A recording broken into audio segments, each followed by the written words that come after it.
Hi hello ಎಲ್ರಿಗೂ ನಮಸ್ಕಾರ. Welcome back to Sumanjali vlogs Kannada.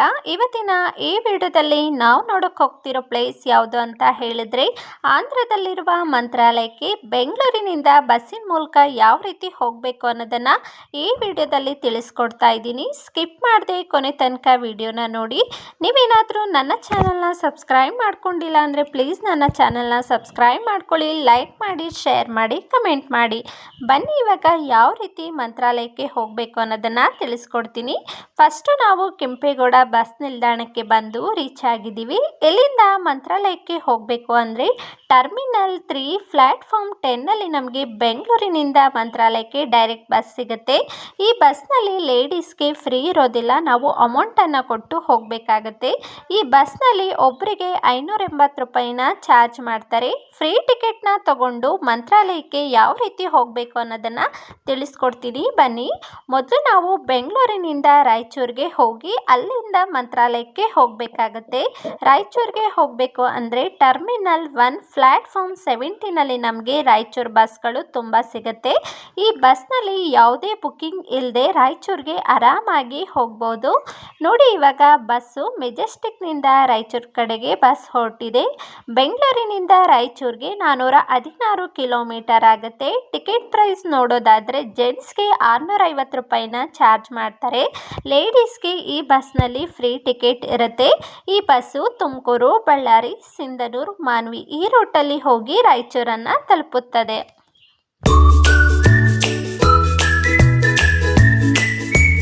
ನೋಡಿ ಇವಾಗ ನಮಗೆ ಬಸ್ಸು ಹಿರಿಯೂರಲ್ಲಿ ಸ್ಟಾಪ್ ಕೊಟ್ಟಿದೆ. ಇಲ್ಲಿ ನಮಗೆ 20 ಮಿನಿಟ್ಸ್ ಬ್ರೇಕ್ ಇರುತ್ತೆ. ಆ ಟೈಮಲ್ಲಿ ನಾವು ಊಟ ಮಾಡಬೇಕು ಅಂದರೆ ಊಟ ಮಾಡಿಕೊಂಡು ವಾಶ್ರೂಮ್ಗೆ ಹೋಗಬೇಕು ಅಂದರೆ ವಾಶ್ರೂಮ್ಗೆ ಹೋಗಿ ಬರ್ಬೋದು. ಇವಾಗ 20 ಮಿನಿಟ್ಸ್ ಬ್ರೇಕನ್ನು ಮುಗಿಸ್ಕೊಂಡು ಬಸ್ ಇವಾಗ ರಾಯಚೂರು ಕಡೆಗೆ ಹೊರಟಿದೆ.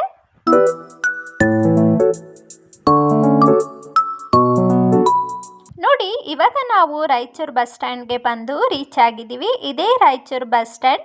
ರಾಯಚೂರಿನಿಂದ ಮಂತ್ರಾಲಯಕ್ಕೆ ಹೋಗಬೇಕು ಅಂದರೆ ಆಟೋ ಬಸ್ಗಳು ಸಹ ಸಿಗುತ್ತೆ. ನಾವು ಆರಾಮಾಗಿ ಮಂತ್ರಾಲಯಕ್ಕೆ ಹೋಗ್ಬೋದು. ರಾಯರ ದರ್ಶನ ಮಾಡಿಕೊಂಡು ರಿಟರ್ನ್ ಬ್ಯಾಂಗ್ಳೂರ್ಗೆ ಹೋಗ್ತೀರಾ ಅಂದರೆ ಬಸ್ ಸ್ಟ್ಯಾಂಡಲ್ಲಿ ನಮಗೆ ರಿಸರ್ವೇಷನ್ ಕೌಂಟರ್ ಸಿಗುತ್ತೆ.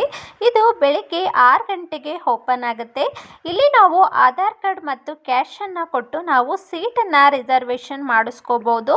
ರಿಸರ್ವೇಷನ್ ಮಾಡಿಸ್ಕೊಂಡು ಪ್ಲ್ಯಾಟ್ಫಾರ್ಮ್ 4ಗೆ ಬಂದರೆ ರಾಯಚೂರಿನಿಂದ ಮಂತ್ರಾಲಯಕ್ಕೆ ತುಂಬ ಬಸ್ಗಳು ಸಿಗುತ್ತೆ. ನಾವು ಮಂತ್ರಾಲಯಕ್ಕೆ ಹೋಗ್ಬೋದು. ನೋಡಿ ಇವಾಗ ನಾವು ಮಂತ್ರಾಲಯದ ಕಡೆಗೆ ಹೋಗ್ತಾ ಇದ್ದೀವಿ.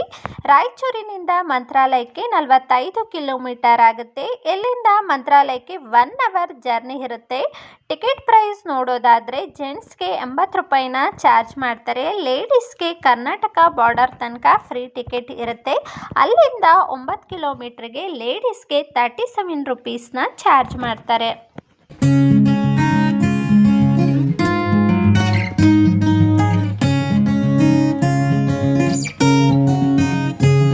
ನಾವಿವಾಗ ಮಂತ್ರಾಲಯಕ್ಕೆ ಬಂದು ರೀಚ್ ಆಗಿದ್ದೀವಿ. ಈ ಆರ್ಚಿಂದ 500 ಮೀಟರ್ಸ್ ಒಳಗಡೆ ನಡ್ಕೊಂಡು ಹೋದರೆ ನಮಗೆ ದೇವಸ್ಥಾನದ ಮೇನ್ ಎಂಟ್ರೆನ್ಸ್ ಸಿಗುತ್ತೆ. ಅಲ್ಲಿಂದ ಸ್ವಲ್ಪ ಮುಂದೆ ಹೋದರೆ ದೇವಸ್ಥಾನದ ಪಕ್ಕದಲ್ಲಿ ದೇವಸ್ಥಾನದ ರೂಮ್ಗಳು ಸಿಗುತ್ತೆ.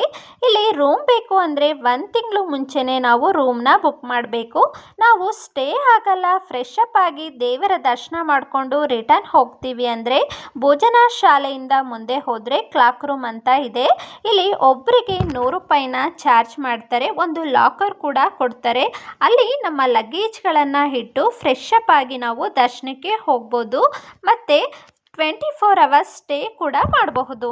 ಕೃಷ್ಣಾಯ ವಾಸುದೇವಾಯ ಹರಯೇ ಪರಮಾತ್ಮನೇ ಪ್ರಣತಃ ಕ್ಲೇಶನಾಶಾಯ ಗೋವಿಂದಾಯ. ನಾವಿವಾಗ ಫ್ರೆಶ್ ಅಪ್ ಆಗಿ ದರ್ಶನಕ್ಕೆ ಹೋಗ್ತಾ ಇದ್ದೀವಿ. ನಾವು ಗುರುವಾರ ಬಂದಿರೋದ್ರಿಂದ ಮಂತ್ರಾಲಯದಲ್ಲಿ ತುಂಬ ಜನ ಇದ್ದರು. ನೀವು ನೋಡ್ಬೋದು ಎಷ್ಟು ಜನ ಇದ್ದಾರೆ ಅಂತ. ಇವಾಗ ಮೊದಲು ಮಂಚಾಲಮ್ಮನವರ ದರ್ಶನಕ್ಕೆ ಹೋಗ್ತಾ ಇದ್ದೀವಿ. ಯಾಕೆ ಮೊದಲು ಮಂಚಾಲಮ್ಮನವರ ದರ್ಶನ ಮಾಡಬೇಕು ಅಂದರೆ ಶ್ರೀ ರಾಘವೇಂದ್ರ ಸ್ವಾಮಿಗಳು 12ನೇ ಶತಮಾನದಲ್ಲಿ ಬೃಂದಾವನವನ್ನು ಸ್ಥಾಪಿಸುವ ಮೊದಲು ಮಂಚಾಲಮ್ಮನವರ ಅನುಮತಿ ಮತ್ತು ಭೂಮಿಯ ಆಶೀರ್ವಾದವನ್ನು ಪಡೆದಿರೋದ್ರಿಂದ ಮೊದಲು ದೇವಿಗೆ ಪ್ರಾರ್ಥನೆಯನ್ನು ಸಲ್ಲಿಸಿ ಆಮೇಲೆ ರಾಯರ ದರ್ಶನ ಮಾಡಬೇಕು ಅನ್ನೋದು ಈ ದೇವಸ್ಥಾನದ ಸಂಪ್ರದಾಯವಾಗಿದೆ. ಆದ್ದರಿಂದ ನಾವು ಮೊದಲು ದೇವಿಯ ದರ್ಶನ ಮಾಡಿಕೊಂಡು ಇವಾಗ ರಾಯರ ದರ್ಶನಕ್ಕೆ ಅಂತ ಕ್ಯೂನಲ್ಲಿ ಒಳಗಡೆ ಹೋಗ್ತಾ ಇದ್ದೀವಿ. ಬನ್ನಿ ಒಳಗಡೆ ಹೋಗೋಣ. ನೋಡಿ, ಇವಾಗ ನಾವು ದೇವಸ್ಥಾನದ ಒಳಗಡೆ ಬಂದಿದ್ದೀವಿ. ನೀವು ನೋಡಬಹುದು ದೇವಸ್ಥಾನದ ಆವರಣದಲ್ಲಿ ಎಷ್ಟು ಜನ ಇದ್ದಾರೆ ಅಂತ. ಈ ದೇವಸ್ಥಾನದ ದರ್ಶನದ ಸಮಯ ನೋಡೋದಾದರೆ ಬೆಳಿಗ್ಗೆ 6 ಗಂಟೆಯಿಂದ ಮಧ್ಯಾಹ್ನ 2 ಗಂಟೆ ತನಕನೂ ಓಪನ್ ಇರುತ್ತೆ.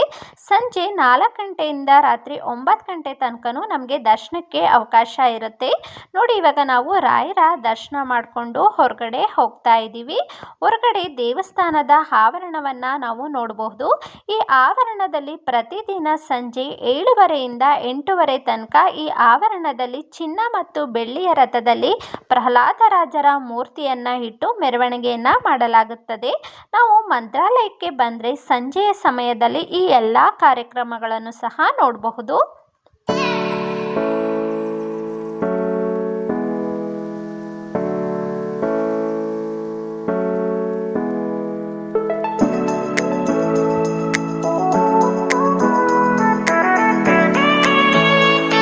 ದೇವರ ದರ್ಶನ ಮುಗಿಸ್ಕೊಂಡು ಇವಾಗ ದೇವಸ್ಥಾನದಲ್ಲಿ ಊಟ ಮಾಡೋದಕ್ಕೆ ಹೋಗ್ತಾ ಇದ್ದೀವಿ.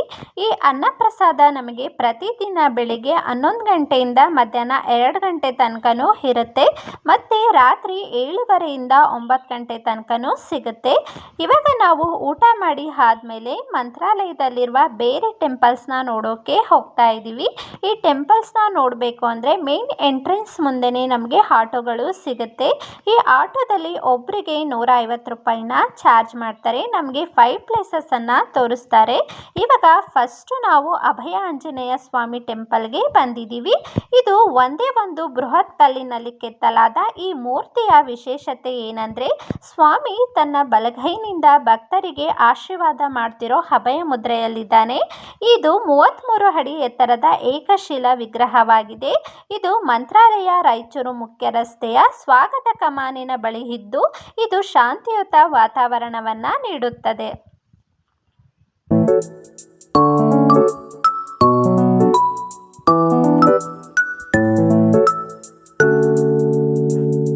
ನೆಕ್ಸ್ಟ್ ಇವಾಗ ನಾವು ಪಂಚಮುಖಿ ಆಂಜನೇಯ ದೇವಸ್ಥಾನಕ್ಕೆ ಬಂದಿದ್ದೀವಿ. ಇದು ರಾಯಚೂರು ಜಿಲ್ಲೆಯ ಗಾಣದಾಳದಲ್ಲಿದೆ. ಈ ದೇವಸ್ಥಾನವು ಮಂತ್ರಾಲಯದಿಂದ 20 ಕಿಲೋಮೀಟರ್ ದೂರದಲ್ಲಿದೆ. ಇಲ್ಲಿ ರಾಘವೇಂದ್ರ ಸ್ವಾಮಿಗಳು 12 ವರ್ಷಗಳ ಕಾಲ ಧ್ಯಾನ ಮಾಡಿದ್ರು. ಇವರ ಭಕ್ತಿಗೆ ಮೆಚ್ಚಿ ಹನುಮಂತನು 5 ಮುಖಗಳ ರೂಪದಲ್ಲಿ ದರ್ಶನವನ್ನ ನೀಡಿದರಂತೆ.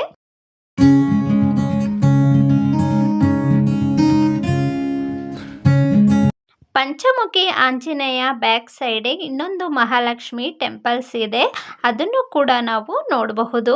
ನೆಕ್ಸ್ಟು ನಾವು ಹೋಗ್ತಾ ಇರೋದೇ ಅಪ್ಪಣ್ಣಾಚಾರ್ಯರವರ ಮನೆ. ನೋಡಿ, ಇದೇ ರಾಘವೇಂದ್ರ ಸ್ವಾಮಿಗಳ ಪರಮ ಭಕ್ತರಾದ ಶ್ರೀ ಅಪ್ಪಣ್ಣಾಚಾರ್ಯರು ವಾಸಿಸುತ್ತಿದ್ದ ಮನೆ. ರಾಯರು ಬಿಚ್ಚಾಲೆಯಲ್ಲಿದ್ದಾಗ ಮಂತ್ರಾಲಯದಲ್ಲಿ ನೆಲೆಸುವ ಮುನ್ನ ಸುಮಾರು 13 ವರ್ಷಗಳ ಕಾಲ ಇಲ್ಲೇ ತಂಗಿದ್ದರು. ಮತ್ತು ಇಂದಿಗೂ ಇಲ್ಲಿ ಅವರು ಜಪಿಸುತ್ತಿದ್ದ ಸ್ಥಳ ಮತ್ತು ಅವರು ವಿಶ್ರಾಂತಿ ತೆಗೆದುಕೊಳ್ಳುತ್ತಿದ್ದ ಸ್ಥಳ ಮತ್ತು ಹಳೆಯ ಕಾಲದ ಮನೆಯ ಶೈಲಿಗಳನ್ನು ಸಹ ನಾವು ಇಲ್ಲಿ ನೋಡಬಹುದು. ನಾವಿವಾಗ ಏಕಶಿಲಾ ಬೃಂದಾವನ ನೋಡೋದಕ್ಕೆ ಬಿಚ್ಚಾಲೆಗೆ ಬಂದಿದ್ದೀವಿ. ಈ ಏಕಶಿಲಾ ಬೃಂದಾವನ ಎನ್ನುವುದು ಮಂತ್ರಾಲಯದ ಸಮೀಪದಲ್ಲಿರುವ ಬಿಚ್ಚಾಲೆ ಕ್ಷೇತ್ರದಲ್ಲಿ ತುಂಗಭದ್ರಾ ನದಿಯ ದಂಡೆ ಮೇಲಿರುವ ಅತ್ಯಂತ ವಿಶಿಷ್ಟವಾದ ಮತ್ತು ಪವಿತ್ರವಾದ ಬೃಂದಾವನವಾಗಿದೆ. ಇದಕ್ಕೆ ಯಾವುದೇ ಗರ್ಭಗುಡಿ ಮತ್ತು ಮೇಲ್ಛಾವಣಿ ಇಲ್ಲ. ಇದು ಪ್ರಕೃತಿ ಮುಕ್ತ ವಾತಾವರಣದಲ್ಲಿ ವಿಶಾಲವಾದ ಆಲದ ಮರದ ನೆರಳಿನಲ್ಲಿದೆ.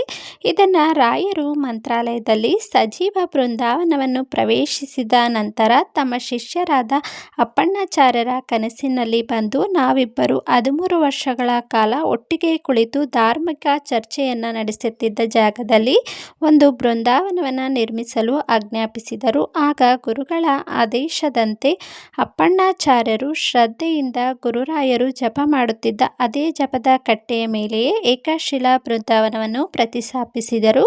ಇದಲ್ಲದೆ ನಾವು ಬಿಚ್ಚಾಲಮ್ಮ ದೇವಸ್ಥಾನವನ್ನು ನೋಡಬಹುದು. ಈ ವಿಡಿಯೋ ಇಷ್ಟ ಆದರೆ ಲೈಕ್ ಮಾಡಿ, ಶೇರ್ ಮಾಡಿ, ಕಮೆಂಟ್ ಮಾಡಿ. ಇದಿಷ್ಟು ಮಂತ್ರಾಲಯ ಮತ್ತು ಮಂತ್ರಾಲಯದ ದೇವಸ್ಥಾನದ ಮಾಹಿತಿಯಾಗಿದೆ.